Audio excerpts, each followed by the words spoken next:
जो भी जीव परमात्मा की कथा से अपना मन लगा लेते, अपना हित कर लेते हैं, उनका कभी बुरा नहीं होता है। आप जितने भी लोग यहां बैठे हैं, चाहे कोई किसी भी भावना से बैठा है, मैं वादा करता हूं कि आपका कभी बुरा नहीं हो सकता, क्योंकि मेरा ठाकुर आपको इसी वक्त देख रहा है, अभी से देख रहा है। वो देख रहा है चारों तरफ।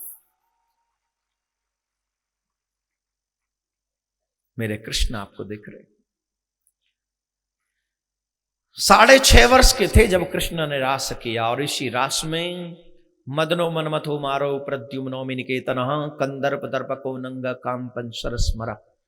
कामदेव को परास्त श्री कृष्ण ने इसी रास में किया। रास 3 प्रकार के होते हैं, रास, नित्य रास और महारास। कितने प्रकार के? जोर से बोलिए। रास, नित्य रास और महारास। इसी महारास में बाबा भोलेनाथ गोपी बनकर आए। क्या बनकर आए? एक दिना बोले भंडारी बन के ब्रज की नारी वृंदावन। अब जिस रास में बाबा भोलेनाथ गोपी बनकर आए हों, वो तो शुद्ध विशुद्ध एकदम योग की पराकाष्ठा रही होगी। कई लोगों की नजरें बड़ी खराब हैं साहब, हद से ज्यादा खराब है।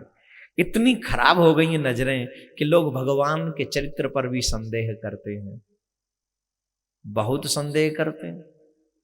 आजकल के तो कई माँ बापों को मैंने ये कहते सुना है, जिनका लड़का 2-3 लड़कियों के साथ में थोड़ा फ्लर्ट व्लट करता हो, उनके बच्चे माँ बाप कहते कृष्ण कन्हैया हो रहा है एकदम,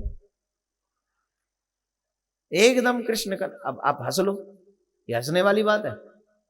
ये उसको पकड़ के ठोकने वाली बात है। इधर आ, मां खींच के उसके 5-7। जीव कभी भगवान नहीं हो सकता। 16,108 का पालन नहीं, वो पूरे ब्रह्मांड का पालन करते हैं, और तू हम दो हमारे दो का पालन करने में नक की निकल जाती है, खून बहने लगता है नाक से, दिमाग पागल हो जाता है, शरीर में हजारों रोग लग जाते हैं सिर्फ 2 को पालने में। हाँ या ना बोलना। और वो सबको पालता है, फिर तू कैसे कह सकता है कृष्ण का नहीं हो रहा है?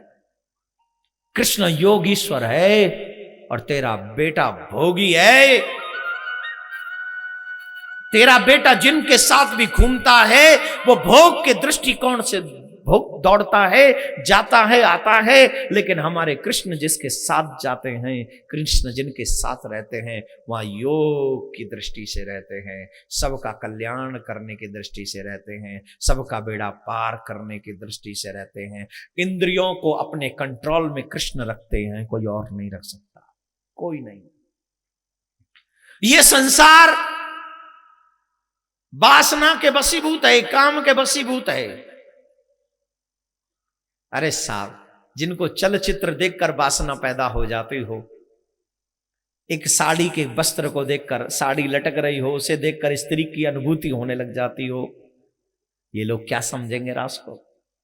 रास को समझने के लिए तो अपनी योग इंद्रियों को जगाना पड़ेगा, इंद्रियों को कंट्रोल में रखना पड़ेगा, और कृष्ण के चरित्रों में ध्यान लगाना पड़ेगा, कृष्ण चरित्र सुनना पड़ेगा, बाबा महादेव का चरित्र भी पढ़ना पड़ेगा। महादेव कामदेव को चितवत काम भयउ जरी छारा, कामदेव को जलाने वाले बाबा भोलेनाथ ब्रज में गोपी बनकर आते हैं और श्री कृष्ण के रास में शामिल हो जाते हैं। जहां अनेकों नदियां गोपी बन जाती हैं, जहां अनेकों देवी देवता गोपी बनकर कृष्ण के साथ रास रचाते हैं, वो रास कैसा दिव्य, अनुपम, अलौकिक होगा। इस रास को समझना इतना आसान नहीं है, इसीलिए मैंने रास का पूरा वर्णन नहीं किया। श्री कृष्ण ने 6.5 वर्ष के थे तब ये रास किया, और उसके बाद में 11 वर्ष 56 दिन तक श्री कृष्ण ब्रज में रहे। उसके बाद में अक्रूर जी कृष्ण को लेने के लिए आए मथुरा से, और अक्रूर जी ने जब कहा कि कंस आपको बुला रहा है, थोड़ा सा शांति बनाए रखेंगे क्योंकि यहां से थोड़ा करुणा का प्रसंग है, उसमें थोड़ा सा आपका धैर्य का परिचय चाहिए, एकाग्रचित हों और आप यही सोचे कि हम ब्रजवासी हैं और कृष्ण हमें छोड़कर जा रहे हैं। ऐसा भाव जब आप मन में लाएंगे तो आपको भी कृष्ण से प्रेम होगा। और सच तो यह है कि ब्रजवासियों के जीवन में भी तो कृष्ण थे, हमारे जीवन में तो है ही नहीं। हमारे लिए तो और दुख का विषय है। उनके जीवन में कृष्ण थे तो सही, हमारे जीवन में तो है ही नहीं।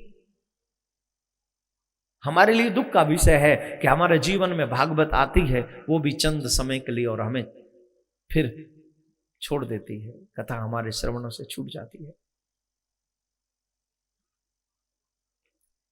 जब अक्रूर आए कृष्ण को ले जाने के लिए, तो जब कृष्ण को ले जाने के लिए अक्रूर ने कृष्ण से कहा कि मैं आया हूं, आपको मेरे साथ चलना है, कंस ने बुलाया है।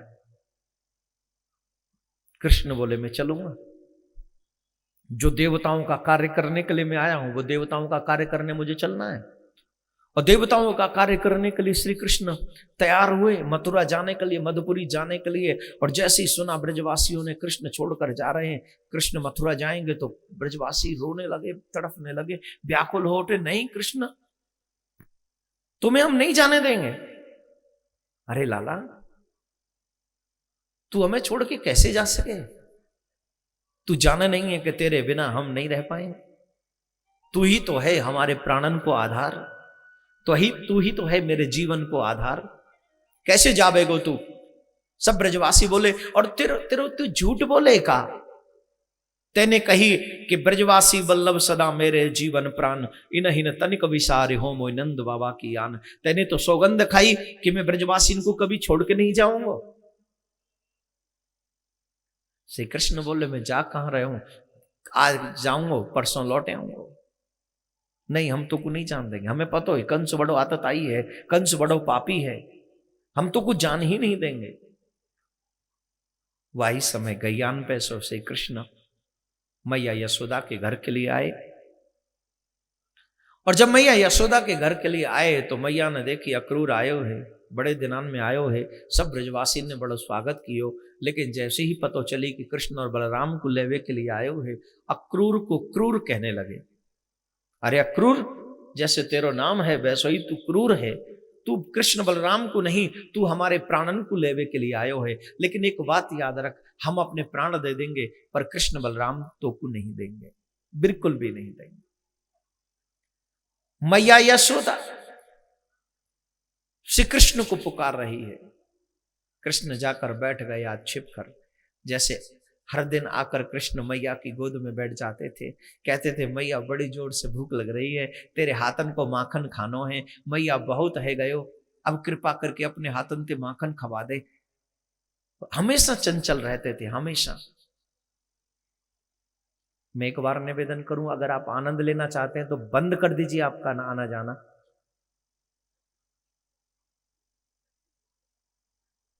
मैंने कहा करुणा का प्रसंग है, धीरता तो आपको रखनी पड़ेगी।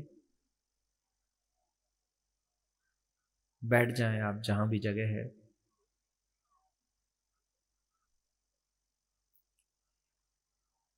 श्री कृष्ण हमेशा मां यशोदा के साथ चंचल रहते थे। मैया तेरे हाथन को माखन नहीं खाऊंगा तो भूख नहीं मिटेगी, ये नहीं होगा, मैया मेरी बात सुन। हमेशा चंचल रहते थे, लेकिन आज कृष्ण एकदम चुप होकर बैठ गए, एकदम।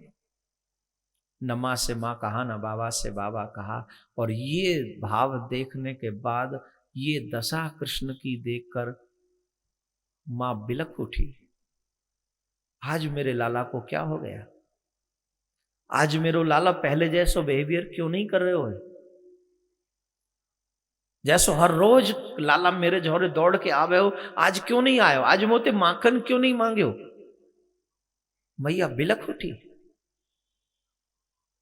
मां तो मां होती है साहब, बच्चे के हृदय में क्या चलता है मां जानती है। मां यशोदा, अरे ओ लाला, अरे ओ कृष्ण, ये अक्रूर तो को कछु सिका लायो है का? तू का अक्रूर की बातन में आ गयो? या अक्रूर की बातन में मत आइयो, ये कंस के राज्य को अन्न खा रहे हो तो या की बुद्धि पहले जैसी ठीक नहीं है, या की बातन में बिल्कुल मत आइयो तू। और सुन, तू मेरो लाला है, मैं तो को कहूं नहीं जान दूंगी, तू मेरो प्राण है, तू मेरे जीवन आधार है, तो को कबू नहीं जान दूंगी। कृष्ण मां को देखते हैं, कृष्ण सोच रहे मैं कैसे कहूं कि आज मुझे जाना है। ये वो मां है जिसने मुझे पैदल चलना सिखाया, ये वो मां है जिसने मुझे खाना सिखाया, ये वो मां है जो मेरी गलतियों पर कभी भी गुस्सा नहीं करती है। आज उस मां को छोड़कर जाना है, लेकिन कैसे, किन शब्दों में कह दूं कि मुझे जाना है। शांत है, देख रहे हैं अपनी मां को, मानो कह रहे हो मां तेरे प्यार को ऋण बहुत है मेरे जीवन में। ऐसा कोई शब्द नहीं, ऐसी कोई कार्य नहीं जाते मैं तेरे प्यार के ऋण से उऋण हो जाऊं, इसलिए बोल नहीं पा रहे हैं।